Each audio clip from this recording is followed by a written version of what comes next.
August 27th, 1979 was the bloodiest day of the Troubles and was a wake-up call to the British government that formerly weak and ill-equipped IRA had undergone a transformational process into a thorough, well-calculated group that had the capability and capacity to go on the initiative in their insurgency. On this day, two devastating attacks were carried out by the Irish Republican Army. The first was the assassination of Lord Louis Mountbatten, one of Britain's most prominent military figures and a close relative of the Queen. Subsequently, on the same day, the Warrenpoint ambush occurred, one of the deadliest attacks carried out by the IRA during the Troubles. The IRA had been planning the attacks for months, carefully researching the movements of their targets and selecting the best weapons for the job. Dictator of Libya, Momar Gaddafi had upgraded the IRA's ability to wage an insurgency. Weapons shipments from Libya began in the early 70s, which were loaded with around 1,000 AK-47 machine guns, more than 50 ground-to-air missiles, and most importantly, 6 tons of Semtex plastic explosives. Lord Mountbatten was on holiday in Ireland, staying in his summer home in County Sligo. The IRA knew he was vulnerable there, and on August 27th they struck.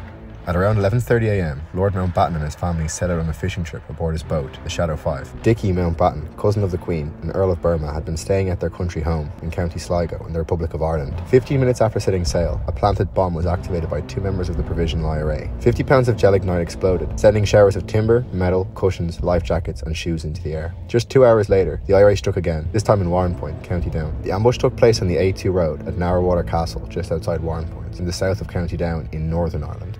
The road and castle are on the northern bank of the Newry River, which marks the border between Northern Ireland and the Republic of Ireland. The Republic side of the river, the County Peninsula in County Louth, was an ideal spot from which to launch an ambush. It was thickly wooded, which gave cover to the ambushers, and the river border prevented British forces from giving chase. On the afternoon of the 27th, a British Army convoy of 1 Land Rover and 2 4-ton lorries carrying soldiers of the 2nd Battalion Parachute Regiment was driving from Ballykinler Barracks to Newry. The British Army were aware of the dangers of using the stretcher along the Newry River and often declared it out of bounds. However, they would sometimes use it to avoid setting a pattern. At 16:40, as the convoy was driving past Narrawater Castle, an 800-pound fertilizer bomb hidden among straw bales and a parked flatbed trailer was detonated by remote control by IRA members watching from across the border in County Louth. The explosion caught the last lorry in the convoy, hurling it on its side and instantly killing 6 paratroopers, whose bodies were scattered across the road. There were only 2 survivors amongst the soldiers travelling in the lorry. They both received serious injuries. The lorry's driver, Anthony Wood, aged 19, was one of those killed. According to the soldiers, immediately after the blast, they were targeted by rifle fire from the woods on the County Peninsula on the other side of the border. Shortly afterwards, the 2 IRA members were arrested by Garda Síochána, the Republic of Ireland's police force, and suspected of being behind the ambush. They were found to have traces of gun smoke residue on their hands and on the motorbike they were riding. The IRA's first statement on the incident, however, denied that any shots had been fired at the troops, and according to RUC researchers, the soldiers might have mistaken the sound of ammunition cooking off for enemy gunfire. Nevertheless, at the official inquiry, the soldiers declared on oath that they'd been fired on. The surviving paratroopers radioed for urgent assistance, and reinforcements were dispatched to the scene by the road. A rapid reaction unit was sent by Gazelle helicopter, consisting of Lieutenant Colonel David Blair, commanding officer of the Queen's Own Highlanders,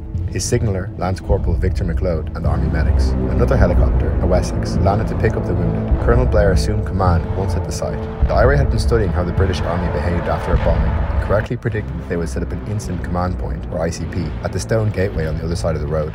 At 17:12, 32 minutes after the first explosion, another 800-pound bomb hidden in milk pails exploded by the gateway, destroying it and hurling lumps of granite through the air. It detonated as the Wessex helicopter was taking off, carrying wounded soldiers. The helicopter was damaged by the blast, but did not crash. The second explosion killed 12 soldiers, 10 from the Parachute Regiment and 2 from the Queen's Own Highlanders. Lieutenant Colonel Blair was the second lieutenant colonel to be killed in the Troubles until then. Republicans portrayed the attack as retaliation for Bloody Sunday in 1972, when the Parachute Regiment shot dead 13 unarmed civilians during a protest march in Derry. These series of events would trigger 2 decades of chaos in the cat-and-mouse game between the IRA and British security forces that would leave over 1,000 British servicemen and women dead, over 5 times the amount that would be killed in Iraq and double the amount killed in Afghanistan. Alongside this, merciless bombings and shootings would kill just under 2,000 civilians and injure nearly 50,000. Thank you for watching our long-form content, and if you have any suggestions for long-form videos, do leave them in the comments below. Also, don't forget to subscribe for more.